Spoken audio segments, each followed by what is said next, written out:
Hello, on what has been a hot, humid and cloudy day, and now is a hot, humid and rainy day. It is Saturday, June the 21st. It is Free RPG Day, and I'm back from my one of my local Free RPG Day events, and I am going to showcase something that was released today. And of course I've got a nice hot cup of tea,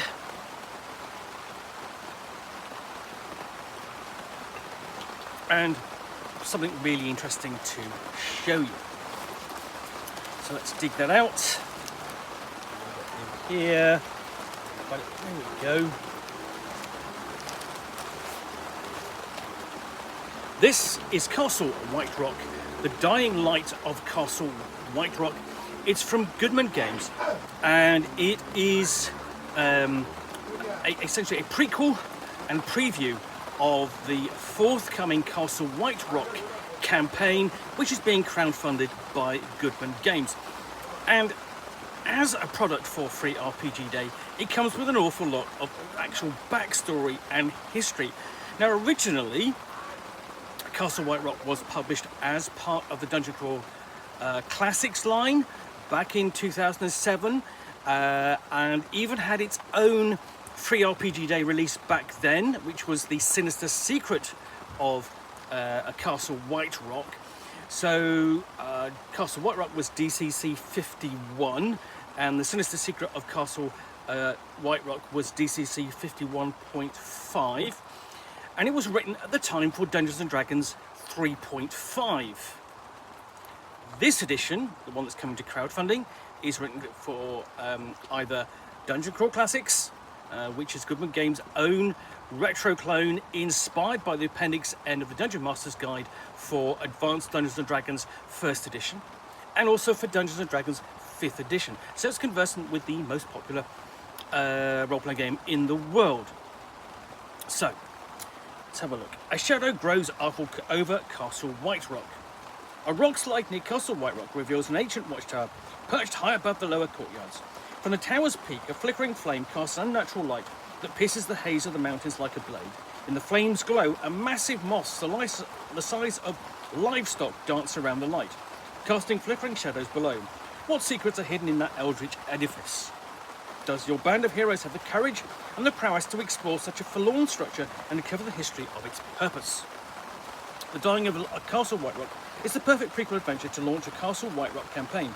Designed for second level 5th edition characters and first level Dungeon Crawl Classics RPG characters, this fully developed adventure includes 9 encounter areas, 2 maps, 2 new monsters, 2 new magic items, and 2 player handouts.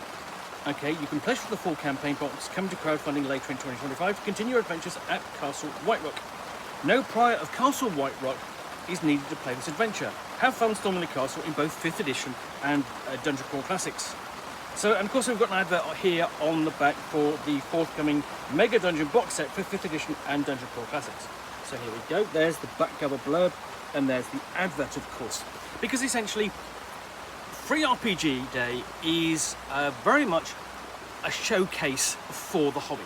And what it's showcasing is role-playing games with quick starts and scenarios that are already existing, or ones for role-playing titles which are being released in the coming months, whether that's they're coming to crowdfunding like Castle Whiterock, or they're being released at big events like Gen Con, which takes place in August.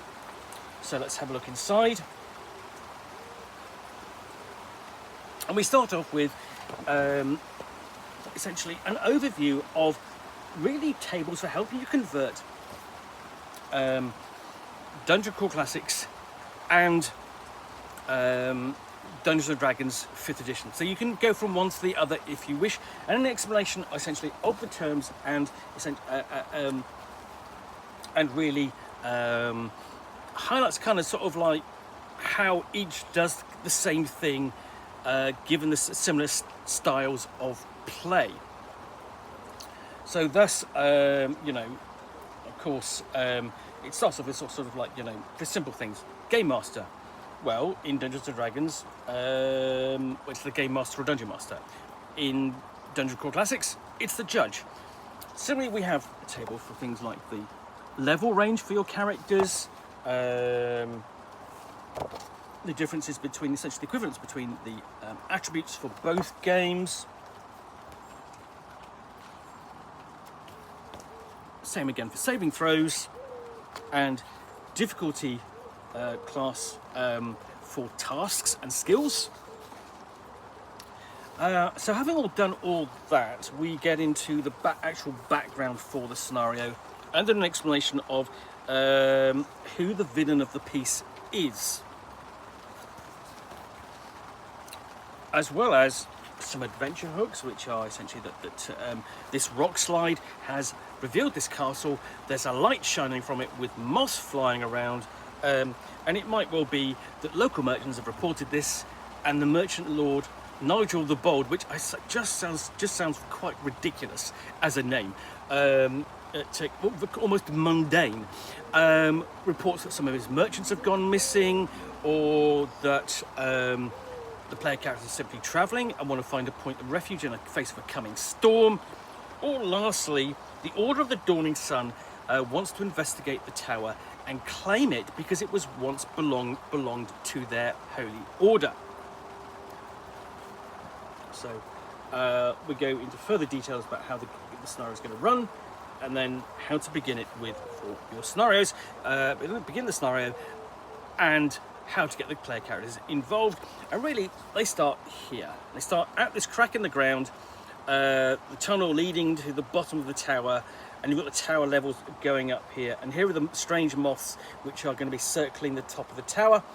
And as you can see, all of the windows there have got are blocked with rock and debris and earth, some of which has spilled into those rooms. So there's a sense of of entombment in the earth in the scenario. So descriptions of the various rooms. And we have a couple of pieces of really fantastic artwork here, one of which basically shows you the lone NPC that the player characters are going to run into in the tower, and he's basically offering them a meal, and he doesn't look shifty at all, does he? And there's a secret, and if they explore the rest of the tower, here's something quite horrible that the player characters will find, as you can see in that image. Now, the way in which the characters are going to discover this, the order really is, it depends, because essentially they could actually climb up the rock and the scree all the way to the top of the tower and work their way down, or they could go in and then work their way up. Now, of course, so what that means is if they go to the top and work their way down, they're going to encounter this first, followed by that.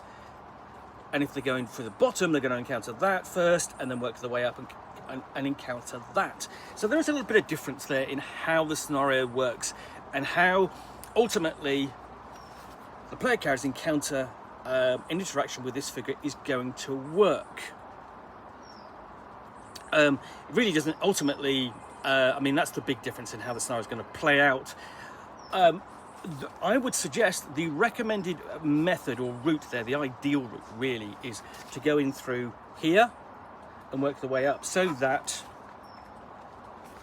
they encounter this fellow, as I say, not shifty at all, and then work their way up and discover the horrors within the tower. That's something how the player characters are going to, the characters and the players are going to discover the full horrors of what's going on in this tower. So they will further explore the tower, working their way up, and then they will discover a secret area underneath, the Undercroft, and the Keeper's Tomb. So I've got a couple of big areas. This is where they come down to first, and then there's below there, they go through that door and down those steps there. But there's a puzzle here that they have to solve and prove themselves worthy. They can find clues to that puzzle further up in the tower. and then they have a big battle down here, big confrontation with the villain of the piece in this scenario. And it's quite a lengthy battle. Like I say, it's quite a lengthy battle, but also here, the Undercroft, you've got quite a detailed description, really, of the puzzle that's got to be solved. And essentially, it's a puzzle against the clock, because essentially there's a combat involved, or the player character will be attacked at the same time, and more likely get attacked again and again if they get it wrong, but it can reset. Ultimately, they'll work their way down to the lower part and face the monster there. And then details here on concluding the adventure. Now, this is whether essentially you play through the adventure. You can either go off and have other adventures and so on, or you could wait until leap into Castle Whiterock when it fully funds and becomes available. The scenario can be used in either fashion, depending upon what the judge or the dungeon master wants to do, how she wants to run her campaign. So this is followed by some appendices. So we've got the new monsters. Now, there are some monsters in here that the full details of which you won't actually get per se. You may need to refer to the copy of the Monster Manual for Dungeons and Dragons, or the Dungeon Crawl Classics rulebook for full stats and details. The scenario does not present all of the monsters, but it does present the new ones. So first we have the stats and write-ups for Dungeons and Dragons, then Dungeon Crawl Classics, followed by new magic items, and these are not written for. These are written for both game systems. Nice and easy. We have some play aids. This one's showing a location that the player characters have discovered, have to get through, and some handouts which will help the player characters solve some of the puzzles, discover some of the secrets.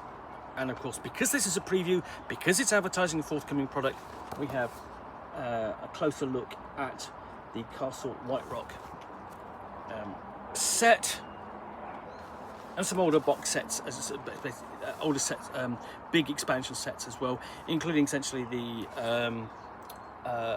old school Book of Traps, which is based upon Grimtooth Book of Traps, and Dark Tower, the classic dungeon adventure, probably the best adventure published by Judges Guild back in 79, and designed by the late Janelle Jacques. Absolutely worth getting if you do not have it. If you want one single dungeon, that one, grab it. It's brilliant, superbly thematic and designed, and a book of essentially dungeon denizens, monsters for your game. So you're advertising at the back, of course, because essentially this is a preview product, and it wants to showcase not only Castle Whiterock, but the other products. So that is Castle Whiterock, published by Goodman Games for Free RPG Day 2025. Okay, so first off, I want to thank Neve of Wayland's Forge for giving me access to all of all of the titles for Free RPG Day, and also Nikki for her support as well elsewhere. And I do hope you enjoyed this unboxing Nook. If you did, then please do click on the like button down below. And if you've got any comments or feedback, I do appreciate you take the time to post those. And lastly, if you want to be alerted to yet more unboxings in the Nook, where typically you will see me with a box, but in this case, basically the bag I've brought home with me, from which I will unbag or unbox a role-playing book, role-playing supplement, or role-playing scenario, or in this case, a preview adventure for Dungeon Crawl Classics and Dungeons & Dragons 5th edition, which I will then talk about to the best extent of my ability for roughly 10 minutes or so, all of course accompanied by a nice hot cup of tea. Then please do click on the subscribe button down below. Thanks again for watching another unboxing in the Nook. Really hope you had if you're able to attend Free RPG Day today, that you've had a great day. And I will be back again soon with another unboxing in the Nook and another unboxing in the Nook for Free RPG Day. Thanks for watching.